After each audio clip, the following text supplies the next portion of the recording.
يا جماعة تم تأييد حكم الإعدام على المواطن المصري في السعودية من المحكمة العليا. الخبر المنتشر على صفحات النت إن التحقيقات ابتدت تاني والحياة بقت حلوة والراجل هيطلع براءة، ده خبر كاذب. تمام، الراجل اتأيد فيه حكم الإعدام، وأنا قلت مش هيخلص الموضوع ده غير من الرئاسة بصفة مباشرة أو غير مباشرة.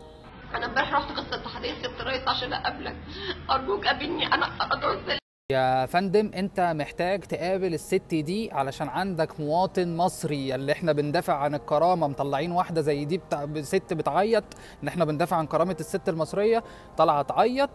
لازم انت تقابلها، عندك مواطن مصري هيتم اعدامه والنائب العام برأه والنيابة برأته ومصر كلها مبرئاه والسعودية عايزة تعدمه.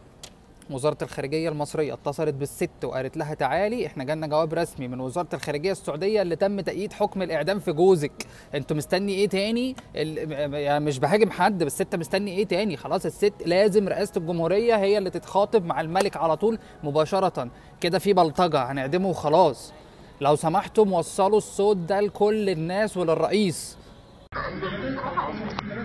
انت بتخليني جدا الرئيس مرسي تأيد في حكم الإعدام. وزارة الخارجية اتصلت بيا دلوقتي وقالت لي تأيد في حكم الإعدام. أبوس إيدك يا سيادة الرئيس، عايزة أقابلك. أرجوك أرجوك، أنا عايزة أقابله. أنا عايزة الصحافة كلها والإعلام المصري كلهم يقفوا جنبي. جوزي تأيد في حكم الإعدام ومراته كلها مصر مبرئة. دلوقتي جاي جواب لوزارة الخارجية، اتصلوا بيا وقالوا لي تعالي بسرعة قدمي استراحة من الملك لأن أيدوا في حكم الإعدام في المحكمة العليا. أتوسل إليك يا سيادة الرئيس، أنا عايزة أقابلك. أنا رحت لك امبارح قصة الاتحادية، جوزي بريء ومصر كلها